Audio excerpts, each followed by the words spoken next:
welcome back to the How I Ripped Off Buffy the Vampire Slayer podcast. My name is Stuart Thompson, and I'm joined, as usually, always, by MC.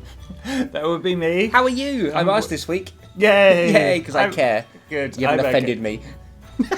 I'm good, how are you? I'm great. And this is episode 4 of season 4 of Tomuarigassen, Silver Part 2. What happened last time, MC? Well, there's a subtle hint in the title. We thought it might be about werewolves, and it is indeed about werewolves. But we still don't understand where the silver comes from. The gang are, of course, in the Tokyo Memorial Bed and Breakfast, having decided to take it on as a business concern.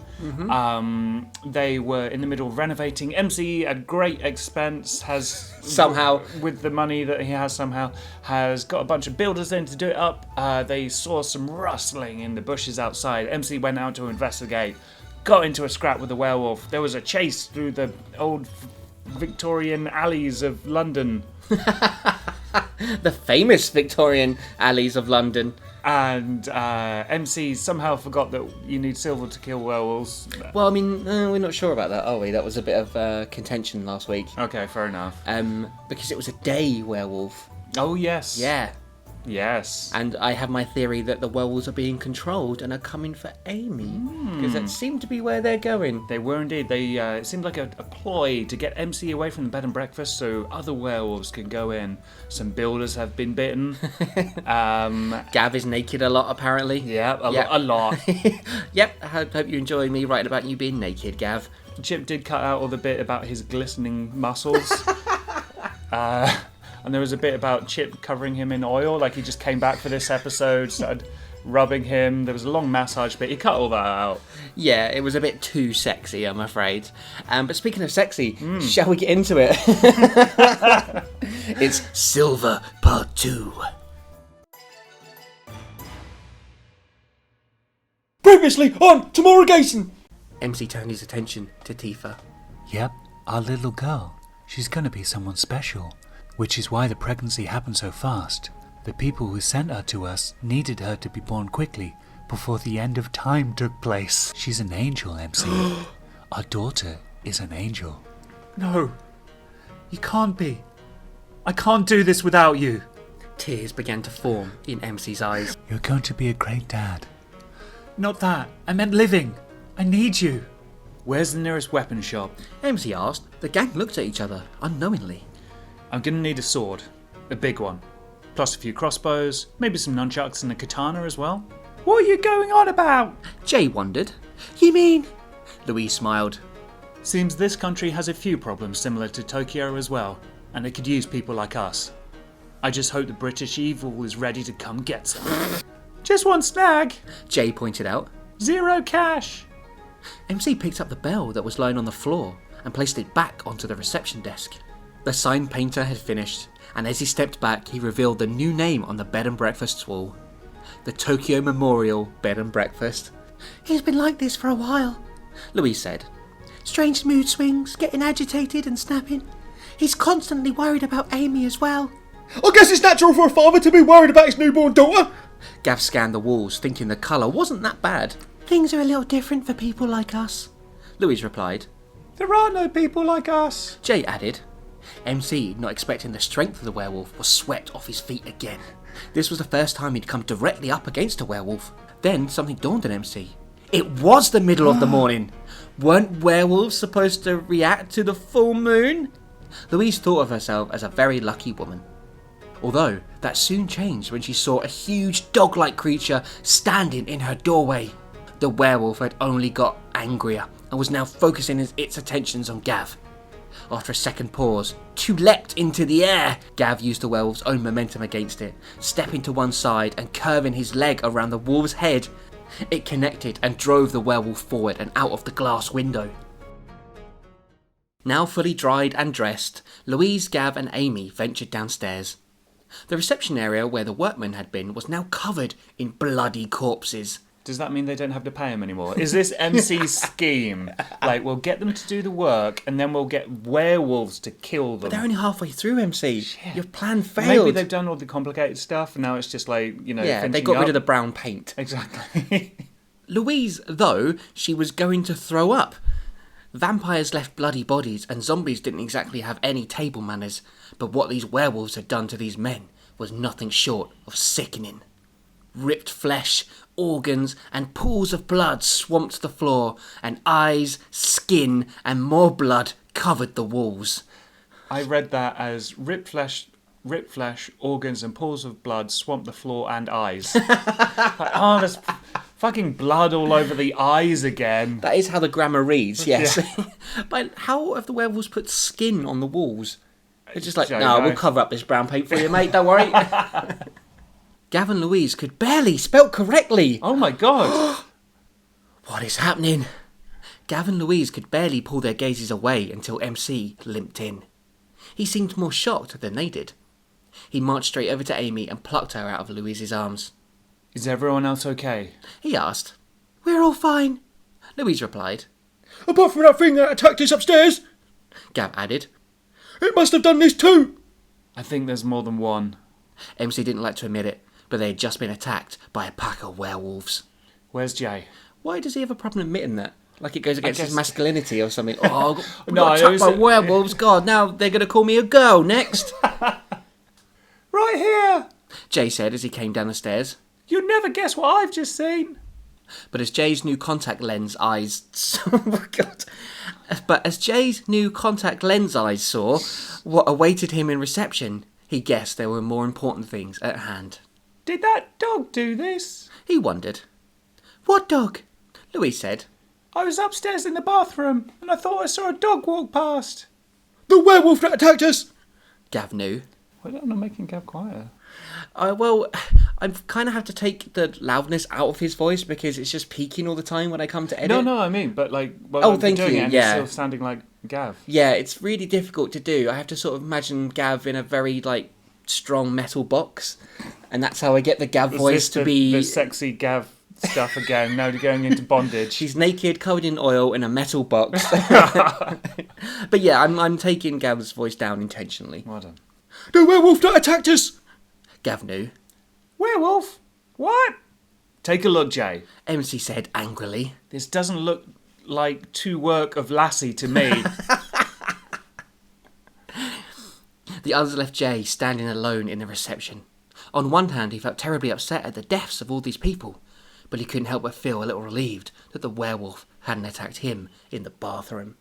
Almost like the werewolf had a purpose and knew where it was going and wasn't after Jay. I'm going to look really dumb if my theory's not right now.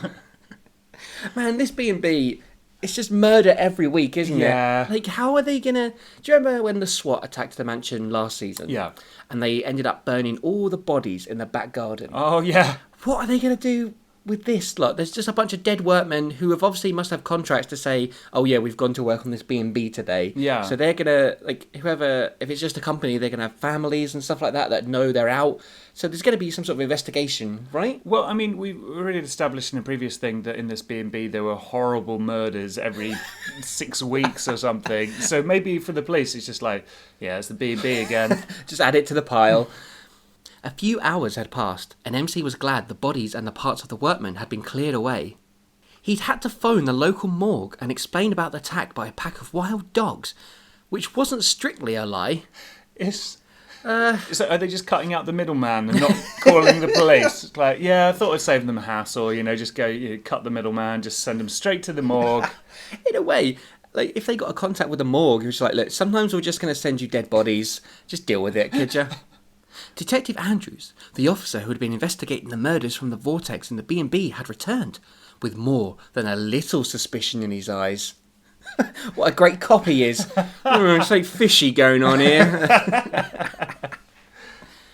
He told MC he needs to come in for some questioning at some point, but so far there was no evidence to indicate he or his friends had been responsible for any of these murders. They just happened to be there for all of them. I guess when they're literally ripped apart and there's like dog, wolf bite marks all over them and there's blood all over the eyes. And skin on the walls. I guess, but even then I feel like the cops would be like, MC even showed Detective Andrews his scratches from the battle with the werewolf earlier. Oh, there you go, that's fine then. There we go, sorted. MC wondered how long it would be until he trusted the law again. But there were more pressing issues at hand. The police had gone and the reception was clear. All it needed was a decent scrub now, and he had to find out what these werewolves wanted. One by one, Jay, Louise and Gav all joined MC in the living room. A house meeting had been called. They all sat around one of the tables in the dining area. Or is this the living room going to be the new lobby? Oh, just think about all the furniture they lost. Yeah. I'm surprised all the furniture in the lobby didn't, suppress the bomb blast. Oh, we're going to lose one of our favourite, long-running jokes. Oh. That's such a shame. So what have we got? We've got a living room and a dining area and a reception area here. Okay. I guess the reception area would be the lobby? Maybe it's not the furniture, but the number of rooms that's going to increase. Yeah, that would be good. Also, mansions don't really have lobbies, so that never made sense anyway. I don't know much about mansion architecture, to be honest.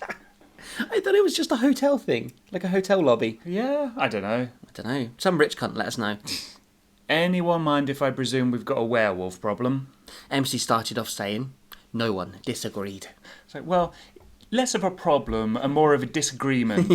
Hi, I don't like to think of problems, I like to think of solutions waiting to happen. Opportunities. MC's there with a whiteboard and loads of charts and a pointer. There's a picture of the cat hanging onto a washing line. No, a werewolf. No one disagreed. Right. So what do we know about them? The gang thought hard for a few seconds, but it was pretty obvious. They knew nothing. Definitely nothing involving some sort of material. I told you it's not going to be a thing. Has anyone ever come across them before? Gav pitched. Of all the things we have seen, no werewolves. Louise added. Don't we have any contacts? Jay added. Where's Dom or Shinna Khan when you need them? Literally, where is the exposition people when you need them? Hey, interesting point though. So, obviously Shin Khan was a big part of MC's life especially, and we kind of covered how that affected him when Shin Khan was put into a ball or something. A Pokeball. Yeah. Shin Khan, I choose you. And then Dom kind of stepped into that position slightly. It wasn't maybe quite a father figure to MC, but was certainly a sort of, I know what's going on. Yeah. And they don't have that now. They're screwed. I mean, Gav has sort of done it a couple of times. Gav's he's not got, Shin Khan. I know.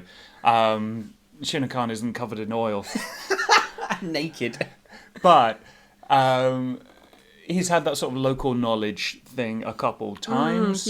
But it's not to the same extent. Yeah, for That's sure. True. He came through with some knowledge about the vortex and that sort of thing. Yeah. Dom was, in fact, an angel sent here to see the birth of Amy, and Shin Khan is still locked up in a demon somewhere. MC said. Oh. Oh. Is he? Is he? Is that canon? Is that what happened? He got... Did they... sort of put into a captured ball thing. Yeah. Oh my god, trying to remember the whole bit about that is really confusing. That wasn't the one with the safe. Yeah. Was it that one? Or yeah, was it... that turned into a demon. But then didn't MC kill that demon? Or Chip killed the demon? Yeah, and then...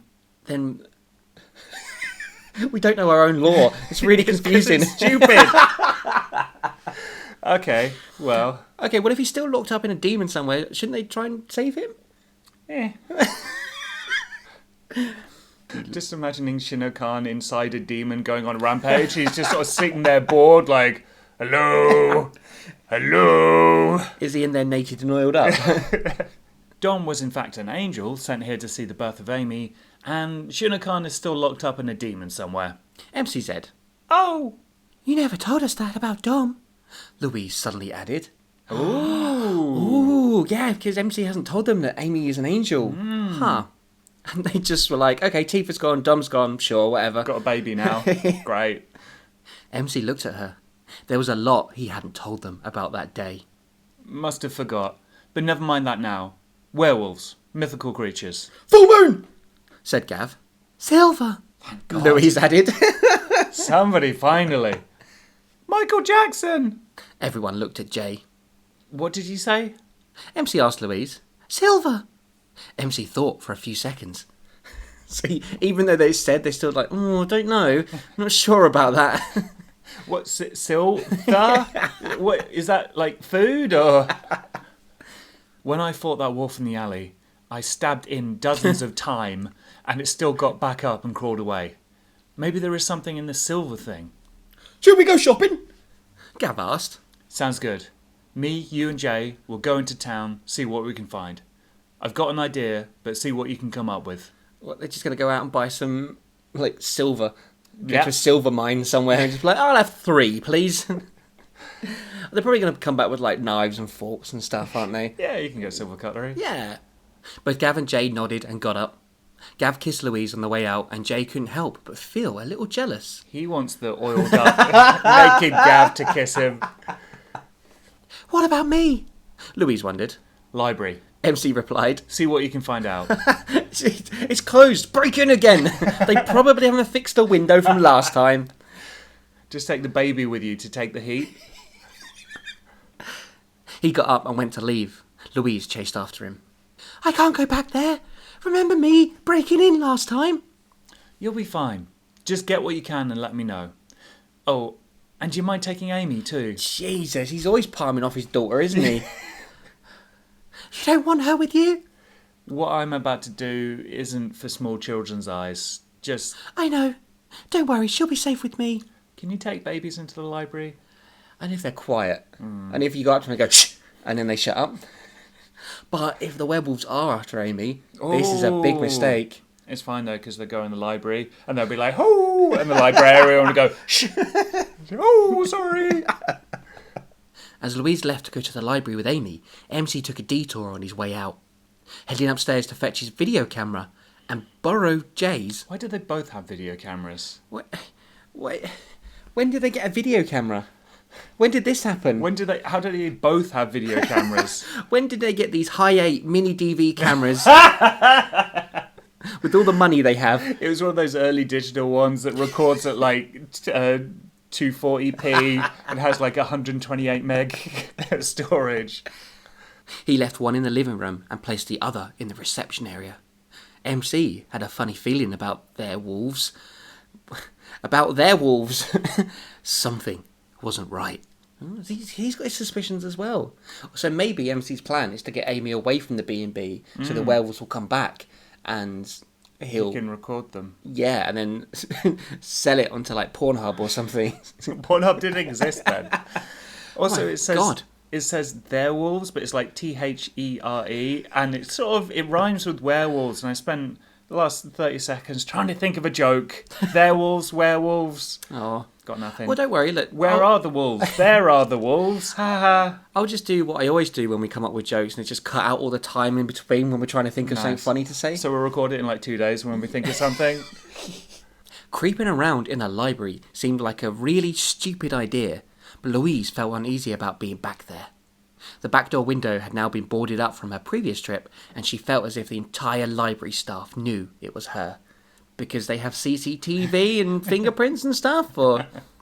Louise moved quickly between the different sections of famous literature, school textbooks, Bibles, and trashy romance novels to the occult section, which was at the back of the library. What library has... What is this, like the Dewey system of... yes, famous literature, school textbooks, Bibles, trashy romance, and occult sections. That's all we have? Yeah. Nothing else?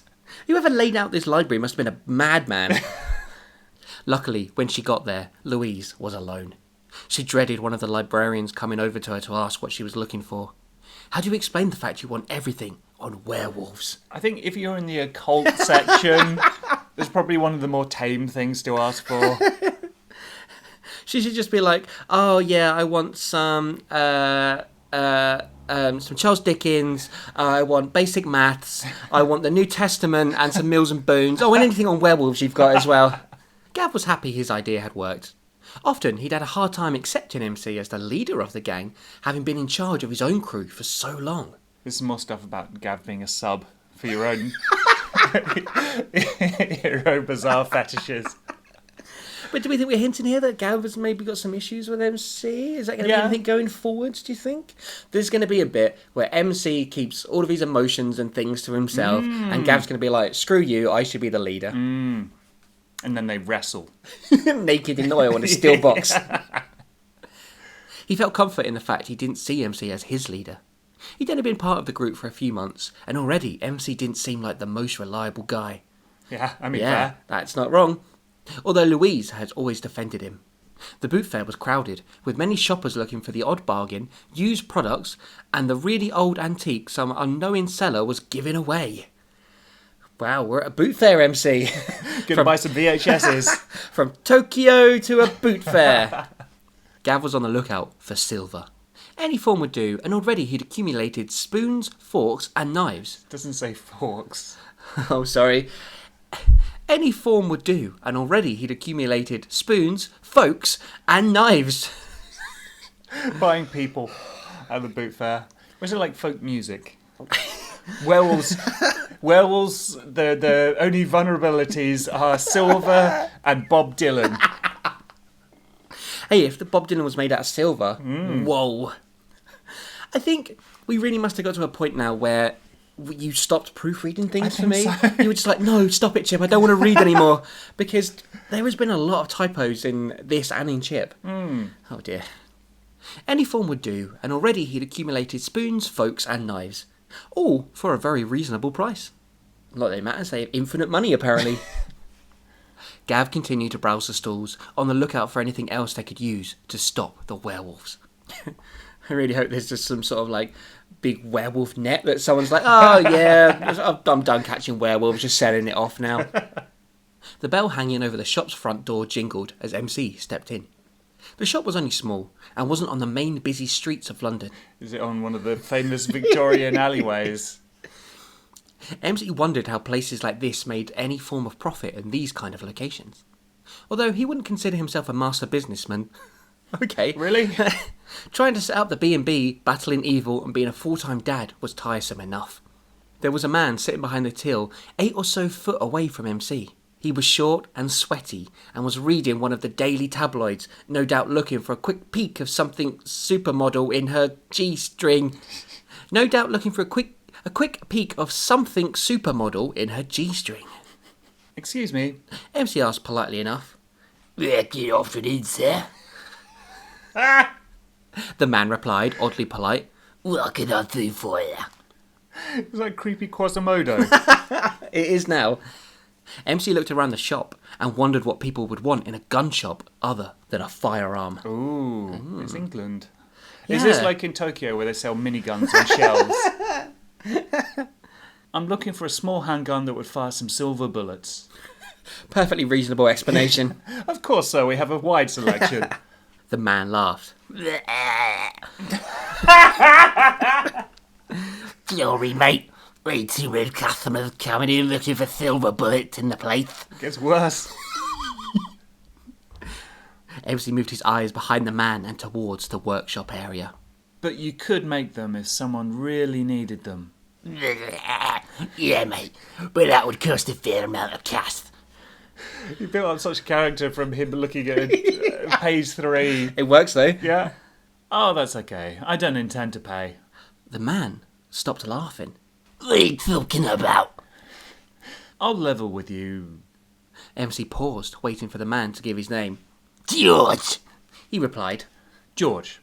See, I've got a little werewolf problem, and the only thing we can think of to kill them is silver.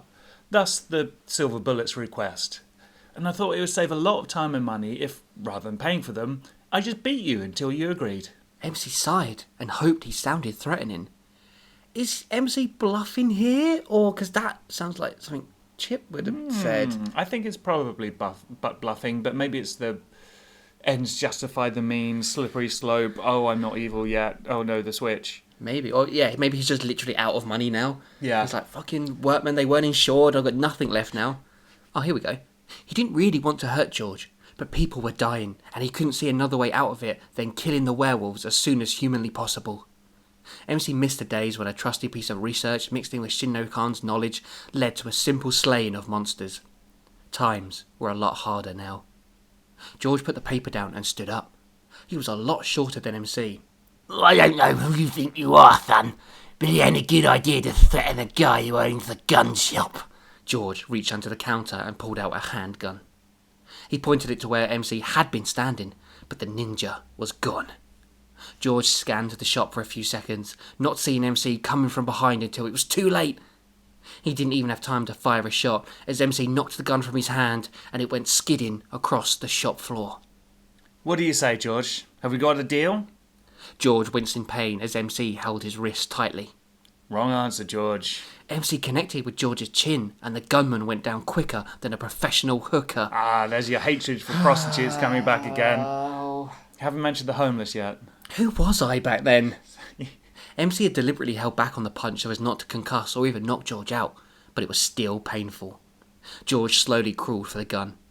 MC slowly walked over to the grounded man and stood on his neck. Don't make me take this any further.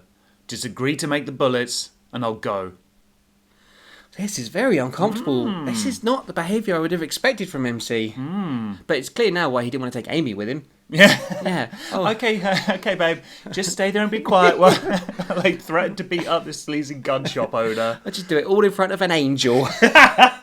With the revolver sitting next to his pocket, loaded up with 6 shells and another 24 in his pocket, MC tried to push the sight of a grown man crying because of something he had done out of his mind. It was something he'd never done before, and something he never wanted to resort to again. So, I mean, not to distract from the, slippery morality of MC and blah, blah, blah, but did the gun shop owner just have a bunch of silver lying around? Or maybe they haven't... Oh, yeah. Yeah, I guess so. Maybe MC took some silver to him? Maybe. Maybe Yeah. we'll just never explain it. But times were hard, and things had to be done. He bumped into Gav on the way back to the B&B. Any luck? MC asked. Just a bit, Skip. Gav pulled his rucksack off his shoulder and opened the zip compartment. Inside were a bunch of small arrows. Silver arrows. Ah, yes. Boot fairs that sell silver arrows. Or has he, crafted them himself? Did he smelt the silver? Do you smelt silver? Yeah? Yeah. And then forge them into silver arrows. Maybe he found a forge at the boot fair. Well, I don't really use it any much, mate, so I'll give it to you for $3.50. Inside were a bunch of small arrows. Silver arrows. I'm going to replace the heads on the crossbow arrows with these. MC nodded in acknowledgement and opened the front doors to the B&B. When they stepped inside, Gav nearly tripped on something in his path. It was one of the video cameras MC had set up early. 6 a.m. or something. Only now, it was in about 5 different parts, with teeth marks embedded in the plastic. Ooh. What has Jay been up to? Hey, that's my camera. I'm going to eat it, How did they get back in? Gav said. MC entered the living room with caution, in case the wolves were still around. The place was empty apart from the chewed-up video camera that lay on the floor. And who said you can't teach old dogs new tricks? MC said as he picked up the small pieces of metal and plastic. Hey, my camera! Jay proclaimed as he returned. Of course it was It's Jay's Jay. camera, yeah. Never mind that now. Did manage to get your hands on any silver? Indeed I did. Jay smiled. He reached into his jean pocket and fished out a small wooden box. Jay opened the box and showed Gav and MC what he had bought. Isn't it great? I got it in Harrods. The 3-inch silver knife reflected the room's lights in MC's eyes. He snatched the box away from Jay. I like how Jay still hasn't fully shaken his rich person roots. Lucky he didn't buy a cheese sandwich and a coffee there. How much was this? Don't sweat it. They had a sale on. Jay, a Harrods sale means they sell stuff at a normally inflated price. Are you some sort of idiot? The volume of MC's voice started to rise. It's silver though.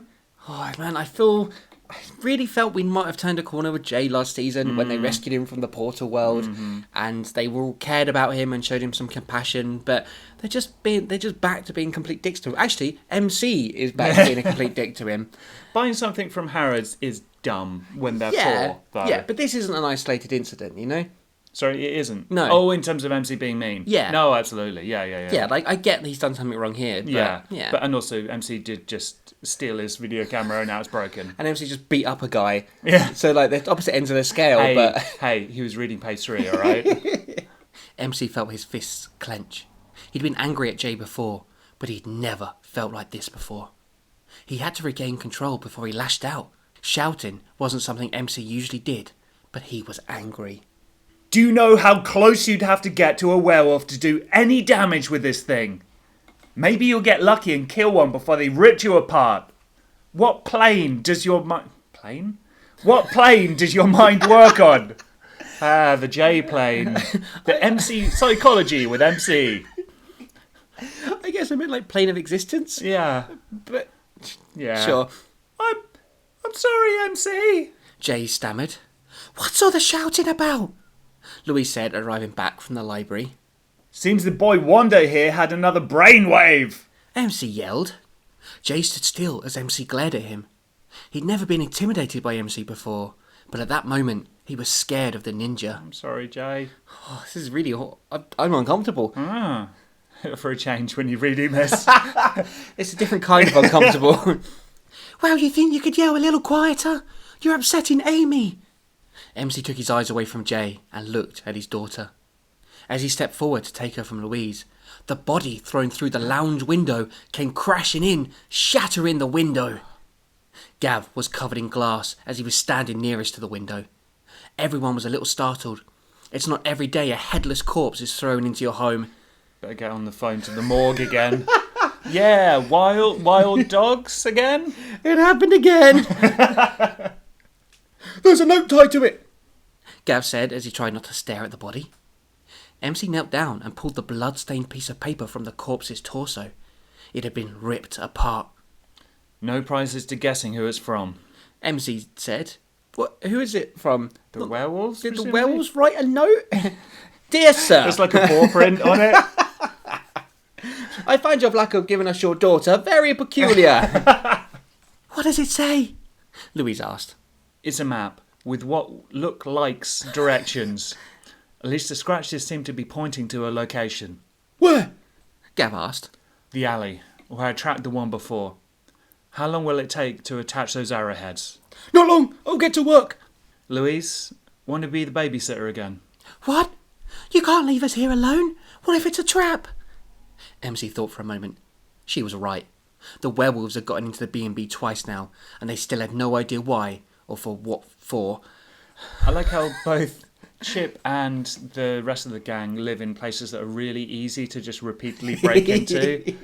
As Chip gets Ridley, keep calling him Dudley, and the rest of the gang get werewolves. Yeah, and I think the only difference is that Chip's apartment has, I mean, there's been 3 or 4 episodes, but has yet to be attacked. Whereas the mansion got attacked once a week, and now the B&B is just attacked every episode so far, whether it's from a ghostly vortex old lady or werewolves.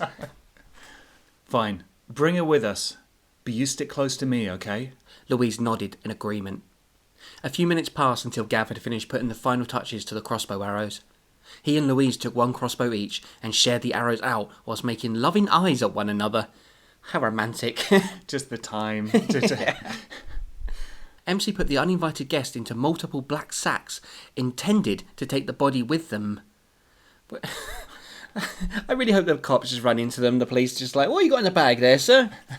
He didn't want to inform the police of another body in the B&B. Like, I thought I'd take it straight to the morgue myself, save you guys the trip. Jay remained silent, sitting on a chair, waiting for the queue to leave. What? Queue? Yeah, I guess they're queued in an orderly fashion. It's like MC, Gav, Louise, the headless corpse. Amy, then Jay. In order of priority for MC. When it came, he placed the wooden box the knife had come in and stood up. What? When it came, he placed the wooden box the knife had come in and stood up. Picked up, maybe?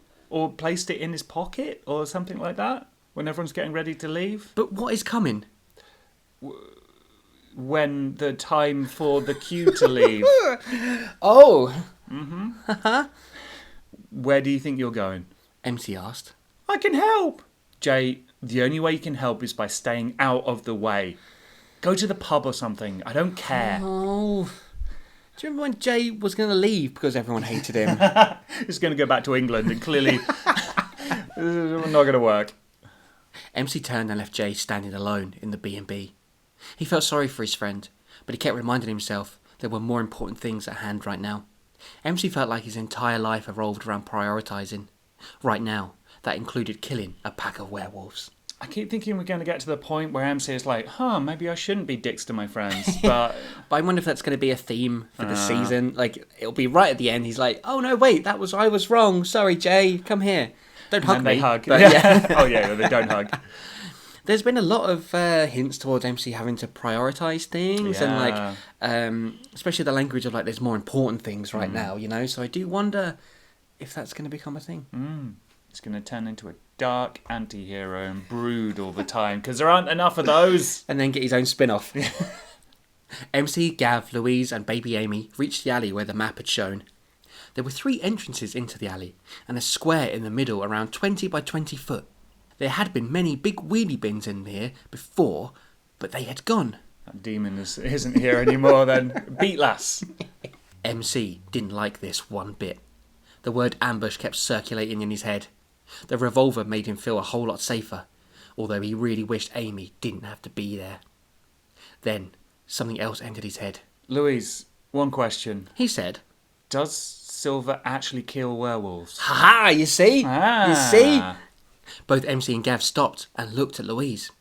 "In all the recorded incidents on werewolf attacks, Silver, as well as removing the head or a mighty blow to stop brain activity, will kill them.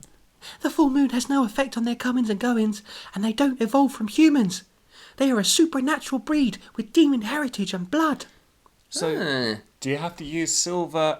So Silver as well as removing the head and a mighty blow to stop brain activity. So you have to remove the head... No, I think it's or, isn't it?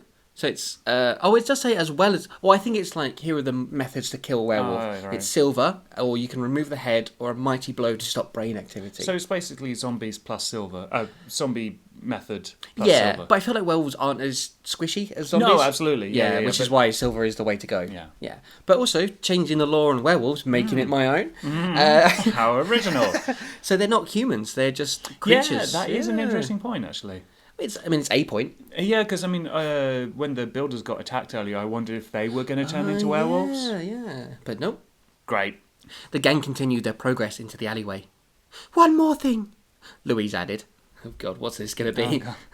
By the way, they can hide as alleyways or... By the way, I am one! "One more thing," Louise added. MC and Gav paused again. "They like to stay in packs and mostly live in rural areas." Then why would they be in London? MC said to himself more than anyone else. Well, you found all that out today? "Yes, but it also helps that there's an enormous pack of werewolves surrounding us as we speak." The pitch of Louise's voice went a little higher from fear. She was right. 24 or so werewolves had appeared seemingly out of nowhere to completely surround the group. Did Louise notice them before MC with his ninja senses? But there's more important things than ninja senses right now, Louise. MC said. She's fine. Just shoot the damn things. MC took aim with his revolver at the werewolf closest. He fired. The bullet sailed into the wolf's shoulder. It winced for a bit before falling down, dead. Oh, so you put winched again. Oh, God. That's a classic misspelling. A huge puff of air seemed to exhale from the wolf's body before it deflated, leaving behind a small corpse of blood, bone, flesh and hair. Inflatable werewolves. That's why Silver works on them, because it... yeah. Do you think they make like a farty noise as they deflate? It's like a whoopee cushion. Oh my God, half werewolf, half whoopee cushion. They're really scary, but if you sit on one under a cushion, it's really funny. It works. Look out! The wolves were very angry now and made stampede as they hurried towards MC, Gav, Louise and Amy. They made stampede. Oh no. The alley became alive with flashes of fire, arrows flying and werewolves crying out in pain as the silver racked their bodies, stopping their hearts. The pack's numbers quickly dwindled, and soon enough, with very few silver bullets and silver arrows left, the pack was no more. That was easy. That was easy. Oh, what an anticlimax that was. Jesus. And they're like, guns. Maybe I should have tried this before. We're going to go back and see George. No, please. MC sighed with relief that he hadn't had to fight any more wolves in hand-to-paw combat, sat down, with his back to the wall. Uh-huh. Wait, when did he fight one sitting down? What? I just tweaked what you made. Yeah, the way it's written, it does look like that. He had to fight a wolf hand-to-paw whilst he was sat He down. was tired. So it's like, do you mind if I sit down for this one? Is that why there was a queue for the chair? Louise joined him, Handy Amy over in the process. It's like Handy Andy's sister. It would have been about the right time frame. Oh my god, you just brought back Handy Andy. Hey, he never left. In our hearts, he was always there, fixing it up. He's the one who made the steel box that Gav is in. Oh, I could come and redecorate the B&B. Handy Andy, reach out to us, please. If anyone knows Handy Andy, or if knows he's on Twitter or anything like that, please tweet him and tell him he's always in our hearts. Gav explored some of the dead wolves. They just sort of pop, he said. So it wasn't just your dumb writing. Well, it was yeah, your dumb writing. Yeah. It's but it was always my dumb writing. It was intentional dumb writing. Well, They are, for some reason, inflatable werewolves. before he had the chance to join the others, a stray wolf leapt from high above, pinning him down. In one movement, MC tried to pass Amy to Louise whilst reaching for his gun. The wolf held Gav to the floor, but before it had a chance to sink its saliva-covered jaws into Gav's flesh, it let out a huge burst of air and fell limp over his body. See, it did make a farty noise. Jay removed the knife from the wolf's back and helped Gav to his feet. Good on you, Jay. Yay, what a proper hero moment. Yeah. Finally. The way back to the bed and breakfast, Louise held Gav tightly, knowing how close she came to losing him that night. It had really startled her and made him seem human for the first time, as opposed to an inflatable werewolf. Gav nursed his back and complained about the bloodstains on his shirt. Jay walked a few yards behind them. MC, clutching a sobbing Amy, caught up with him. Jay, wait a second, man. If you're going to shout at me some more... I'm not. Look, Jay, it's not always easy trying to make the right choices. You have to do what you think is best at the time, and we all screw up from time to time. But when people's lives are on the line, you don't always get a second chance. You did tonight. Think about that.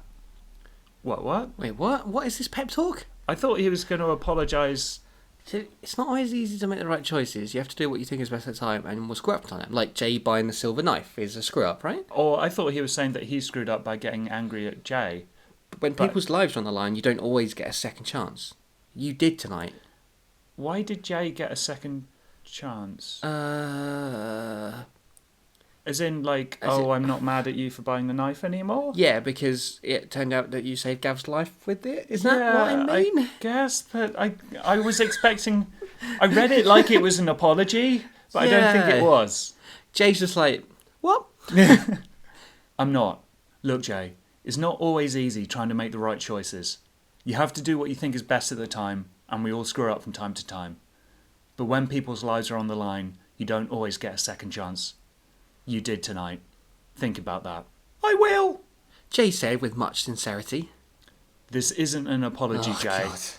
I've got to get my priorities right at the moment, and I'm still not sure what they are. MC tried to calm a now sobbing Amy as the gang headed home. Priority 1, alienate my friends. So it's. I guess he's trying to say that, look, you still did a really dumb thing, but it worked out in your favour. I guess, yeah. There were better ways to say that. Yeah. Also, he did save Gav's life. Yeah. Like he did, like, a heroic thing is to stab a werewolf. You know, like that's still quite brave. Number thing one to do. in hero school. But MC's got to get his priorities right, and he's not sure what they are. Being mean to Jay. No one knows what they are at the moment. He's just got to do the right thing. There's more important things. What do you mean, MC? Get some counselling, you fucking idiot. Within a few days, the B&B was looking better. The bloodstains were gone, and a new set of builders were in on a good wage. With what money? They spent it all on... Maybe he beat them up and was like, if you don't paint my B&B that's anything other than brown, I'm going to fucking kill you. Was that a good wage? Threats? MC continued trying to juggle Amy, bills, paying the builders, getting the B&B up and running, and protecting the world, while trying not to lose a part of himself. But was it too late? I think the being mean to Jay part is still firmly in place. Do you think, as, you know, and I won't admit this very often, but as the author of this, do you think I'm hinting at that MC might go evil? Like, do you think there's some sort of hints towards what's happened with this set of ninjas from the Coup Claw? The Coup Claw! to... What, like there's some sort of inherent thing in ninjas about turning evil? Like, there's something about how... Like, we mentioned it before, like, obviously we've made jokes about they had a year of training, they've got supernatural strength, and I think when I first wrote that, back in season 1, it was very much a sort of joke and a really silly thing just to kind of get across, oh, we're suddenly ninjas now. But do you think this is kind of almost an attempt at explaining some bad juju that happened to get them to be supernatural crime-fighting ninjas? I thought, because I was thinking it was going to be that MC... as he's been overextending himself for too long and psychologically can't take it, so that he's not necessarily going to turn evil, it's going to deal with it bad. Well, he's already dealing with it badly, but like he's already sort of had bits of like apathy where he just, he's just completely ignoring the whole murders and the B&B thing. But yeah, maybe there is some sort of, like you say, bad juju that ninja powers equals turn evil eventually. Yeah, because it could be a combination of both as well, because obviously he's had a lot of tragedy happen in like the last 6 months and stuff as well, so it's going to be interesting to see where that goes. Is there something in Buffy where if Buffy Vampire Slayer powers make you evil sometimes? Because if that is the case, then yes. Well, kind of. There's a whole thing about how the first Slayer came to be and how horrible it was, and it was a bunch of men making a woman fight for them and stuff. Right. And obviously there's the season where Buffy comes back from being dead, right, and she's really detached from the world and stuff. So there could be stealing from parts of that. Okay. Of course there is. Do you not hear the title of this podcast? Speaking an ancient dead language was always tricky. Latin. Even if your kind had practiced it for many years. Shirak knew his colony was depending on him. Shrek. No, Shirak. Shrek. It's got an A in it, okay? Shirak knew his colony was depending on him. He was relatively young compared to the previous priests of the fold, all of which had been destroyed whenever their master plan had failed. Sounds like it's happened loads of times. His new position was working out fine, and he was certain he could better the other priests' attempts. Who works with werewolves these days? He thought to himself. Most master plans were worked out for years in advance, but Shirak, knowing he would get his chance to lead his people one day, had been planning his master for a very long time before. He wouldn't be hanging around. His master would be put... I think you mean master plan in both these things. Yes, but I don't think it's the unintentionally even at plan. I think I'm referring to the plan as his master. Like That's it's some dumb. sort of like creed that they have, thing they have. Okay. Oh, you've been working on your master? Like a master's. Okay. But missing a letter. So he'd already done his bachelor's. His master would be put into motion within a few weeks. Shirak finished his prayer to the gods of the Instepticor plan. Shrek is a transformer. Instepticor sounds a lot like Decepticons. He's an evil transformer. Shrek is an evil transformer. It's canon. An ogre robot. A roger? Get off my Cybertron. His master would be put into motion within a few weeks. Shirak finished his prayer to the gods of the Instepticor clan. Of course, that wasn't their real calling. It was a name given to them by the hapless human race as they tried to catalogue everything they couldn't comprehend. Stupid humans. But if Shirak's master worked, and he was certain it would, then that would all change.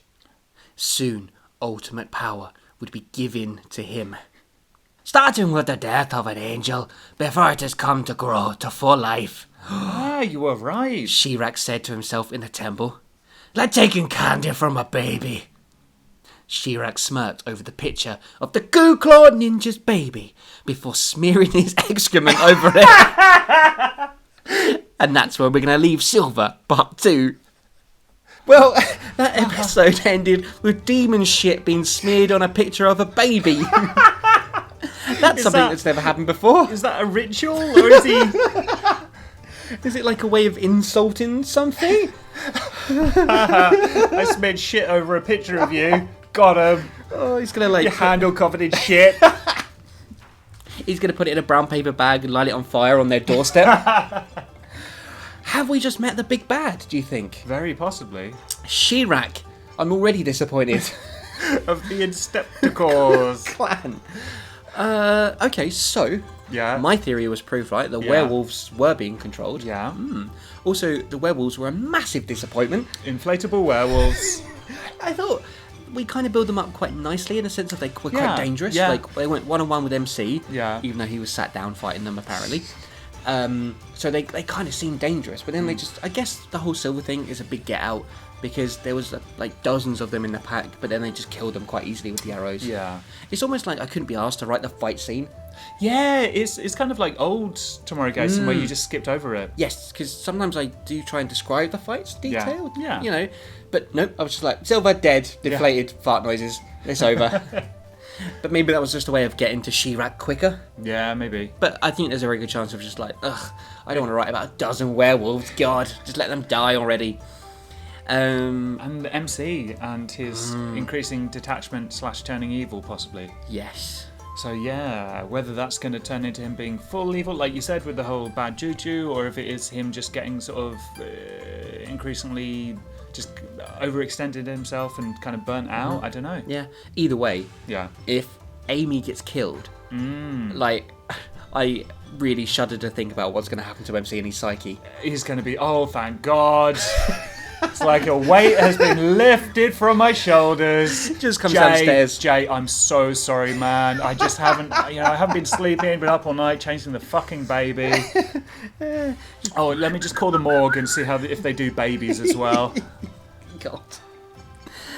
Well, but yeah, that's you, though, isn't it? That is you we're talking about. We're not talking about the MC in this other universe. That is all your thoughts. Everyone judge MC. But yeah, whether She-Rak is the big villain or not, I mean, the idea of trying to kill Amy just seems like it could be the overarching story. Yeah. Yeah, but I don't know. There's just something I found really disappointing about She-Rak. And I don't know, maybe it's coming from Harato and Mr. Yeah. Johnson and then Chip before that and stuff as well. It's just like, here's an evil demon or Yeah, whatever. smearing its own excrement on a picture. Well, if you've got any theories as to what She-Rak is going to get up to, there's numerous ways in which you can get in touch. You can always find us on Facebook. We're at facebook.com/HowIRippedOffPodcast. And we are on Twitter at How I Ripped Off. And you can find our entire back catalogue on SoundCloud, Stitcher Radio, iTunes and YouTube. And if you want to virtually or digitally smear shit on a picture of us, you can leave us a rating and review, as that helps us immensely. Please don't shit on pictures of us. Or do. I'm not going to judge you. Yeah, but you're the one who's like, I wish my baby was dead.